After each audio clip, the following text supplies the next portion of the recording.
Guys, welcome back to our channel Karate Cases exam future achiever official karate case में exam बोले जाता है मेरे से। तो आप सभी से मैं रिक्वेस्ट करूंगा, जो भी जेकेपीएसए के फॉर्म भर रहे हैं जिनको प्रॉब्लम आ रही है, तो आप सभी पे से एक रिक्वेस्ट करूंगा कि आप अपनी जो भी प्रॉब्लम है ना, वो आप जेकेसीबी चेयरमैन को एक लेटर लिख कर अपनी भेजो। जितनी यार आप अपनी इश्यूज को भेजोगे वहाँ पे, तभी वो मसले जो है वो सॉल्व होंगे।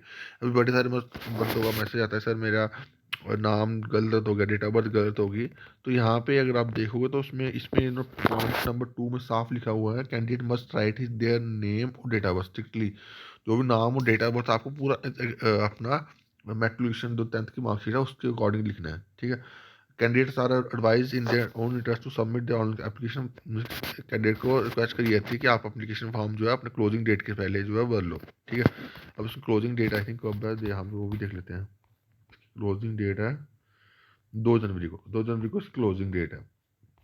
और ये एक्सटेंड भी हो सकती है अगर आप सभी अपने इश्यूज को जो है वो मैसेज करवाओगे। बाकी कोई भी आपकी अगर आपने पेमेंट एक्सेस कर दी हुई है, तो आप अपना मैटर जो अपनी जो इश्यूज को जो है इस पे जो है वो आप भेज सकते हो, ठीक है। JK S S B JK grievances dot JK dot G O V dot in, ठीक है। ठीक है, एक्सेस आप 2 बार पेमेंट कीवर्ड की 2 बार पेमेंट कर दी, तो आप इस पे जो अपने इश्यूज को जो है वो अपना भेज सकते हो, ठीक है। बाकी मैं आप सभी से रिक्वेस्ट करूँ कि आप लेटर के थ्रू भी भेजो और इस आईडी के थ्रू भी अपने इश्यूज को जो है वो भेजो, ठीक है। और पॉइंट्स और देख लेते हैं हम क्या चीज़ें हैं, क्योंकि एप्लीकेशन फॉर्म भरते टाइम ये बड़ी इश्यूज जो हैं वो आप करते हो। उसके बाद यहाँ पे लिखा गया, जो कैटेगरी वाले बेनिफिट, कैटेगरी वाले रिजर्व कैटेगरी के एस्पिरेंट है, चाहे वो आर बी हो, एस सी एस टी हो, ठीक है। कैंडिडेट जो कट ऑफ डेट होगी, वो जो है वो जो फॉर्मेट होना चाहिए वो कट ऑफ डेट से पहले का होना चाहिए, ठीक है। कट ऑफ डेट जो है, जो भी यहाँ पे डिसाइड करी, candidate are requested to upload the valid cut off date category within while uploading. इसकी जो कट ऑफ डेट है यहाँ पे उन्होंने डिसाइड करी होगी, ऊपर लिखी हुई कट ऑफ डेट, उससे अकॉर्डिंग ही आपको जो है अपने सर्टिफिकेट जो है वो भेजना है, ठीक है।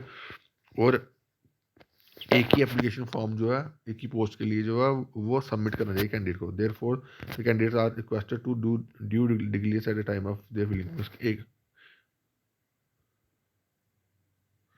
और अगर आपने 1,000 एप्लीकेशन फॉर्म जो है भरे हुए हैं, ठीक है, तो जो आप बोर्ड जो कंसिडर करेगा लेटेस्ट एप्लीकेशन, ठीक है। और यहाँ पे और यहाँ पे लिखा गया है कि अगर कोई कैंडिडेट फॉर्म दो दो बार फॉर्म भर दिए और 2 बार अगर एग्ज़ाम में पेयर हो गया, तो उसका कैंडिडेट जो होगा रिजेक्ट भी किया जा सकता है, ठीक है। रिक्वेस्ट फॉर मॉडिफिकेशन, अगर आपने कोई मॉडिफिकेशन करवानी प्रेफरेंस के रिगार्डिंग, वो जो है वो नहीं की जाएगी। जो भी जो है मॉडिफिकेशन जो करवाना चाहोगे तो वो नहीं होगी, तो इसलिए फॉर्म जो है अच्छे से भरो, ठीक है। उसके बाद फादर नेम मदर नेम जो है वो डेट ऑफ बर्थ इसकी अपनी 10th की मार्कशीट, जो भी 10th की मार्कशीट में जो भी डिटेल होती है वो अच्छे से भरनी होती है, ठीक है। वो मत गलत करना, ठीक है। Request for change in any particular in application form one सबमिटर will not be entertain.